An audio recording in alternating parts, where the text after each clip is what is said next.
کے بعد محمد مستقیم کو دعوت دیتا ہوں اور آئیں اور تقریر پیش کریں۔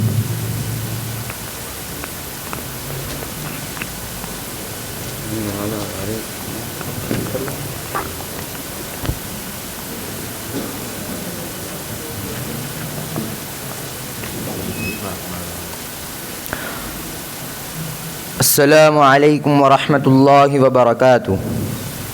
حامدا ومصلیا ومتعوذا باللہ ومسمیا اما بعد۔ وہ پہلا مددگار، پہلا صحابی، نبی نے جسے ہر قدم پہ دعا دی، وہ افضل البشر بعد انبیاء ہے، وہ جانے صداقت، وہ جانے وفا ہے، فرشتے اسی کی اداؤں پہ عاشق، اسی کی نمازوں دعاؤں پہ عاشق، نبیوں سے کمتر، اماموں سے اعلیٰ، محمد سے ہر دم وفا کرنے والا، بشر کی شرافت کا معیار ٹھہرا، صداقت کا اونچا وہ مینار ٹھہرا، وہ چلتا ہوا ایک باب حرم تھا، وہ سارے کا سارا تو قرآن جیسا، خدا کے تھا ایک ایک فرمان جیسا، خدا اس پہ راضی ہوا وہ خدا پہ، کہے خود سے آمین اس کی دعا پہ، وہی ثانی اسنین کا ہے مخاطب، اسی کے لیے ہے بڑے سب مراتب، جھکاتا تھا نظریں عمر اس کے آگے، کھڑا ہو کے شام و سحر اس کے آگے، وہ کتنا بڑا ہے خدا جانتا ہے، وہ کیسے بنا ہے خدا جانتا ہے۔ سامعین کرام، حضرت ابوبکر صدیق رضی اللہ تعالی عنہ صدق و وفا کے پیکر، خلوص للہیت کے مجسم نمونے ہیں۔ حضرت ابوبکر صدیق رضی اللہ تعالی عنہ کی قربانیاں سب سے زیادہ روشن اور تابناک ہیں۔ تاریخ ہمیں بتاتی ہے کہ اگر ضرورت پڑی تو تلوار چلائی، اگر ضرورت پڑی تو اپنا سارا مال رائے خدا میں قربان کر دیا، اگر ضرورت پڑی تو خود تکلیفیں برداشت کر کے پیغمبر صلی اللہ علیہ وسلم کی راحت و رسانی کا انتظام کیا۔ الغرض صدیق اکبر رضی اللہ تعالی عنہ کی پوری زندگی قربانی اور مجاہدے سے عبارت ہے۔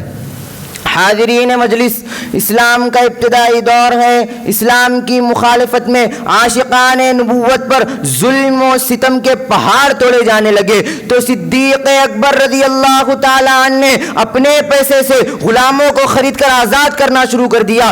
مردوں میں سب سے پہلے اسلام قبول کرنے والے اس مرد مجاہد کو جب یہ خبر ملی کہ کفار مکہ محمد عربی صلی اللہ علیہ وسلم پر ٹوٹ پڑے اور محمد عربی صلی اللہ علیہ وسلم کی جان کے پیچھے پڑ گئے تو کفار کی سرزنش کرتے ہوئے کہنے لگے، اتقتلون رجلا ان یقول ربی اللہ وقد جاءکم بالبینات من ربکم۔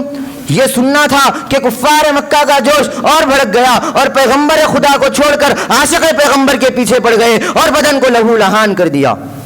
اگر ہم واقعہ ہجرت پر نظر ڈالیں تو قدم قدم پر صدیق اکبر رضی اللہ تعالیٰ عنہ کی قربانیاں دکھائی دیتی ہیں۔ پورا سفر ہجرت صدیق اکبر رضی اللہ تعالیٰ عنہ کی قربانیوں کا مجموعہ ہے۔ اسلام کے غیور نوجوانوں، جب رمضان المبارک سن 2 ہجری میں ایمان و کفر، حق و باطل کا ٹکراؤ ہوا تو ایک طرف جنگی ساز و سامان کا کروفر تھا تو دوسری طرف ایمان کی فولادی طاقت تھی۔ بالآخر دونوں طاقتیں ٹکرائی۔ اس گھمسان کی جنگ میں صدیق اکبر رضی اللہ تعالی عنہ میمونہ کی ذمہ داری سنبھالتے ہوئے پوری جرأت و بے باکی کا مظاہرہ کیا۔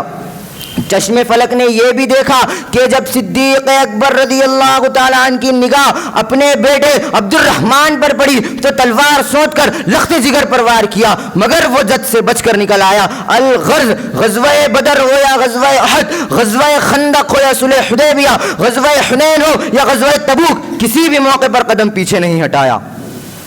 سامعین کرام، حضرت ابوبکر صدیق رضی اللہ تعالیٰ عنہ کی قربانی و بلیدان کی وہ داستان بھی سنتے چلیں کہ جس نے حضرت عمر جیسے جلیل القدر صحابی کو یہ کہنے پر مجبور کر دیا کہ عمر، ابوبکر کی برابری ممکن نہیں۔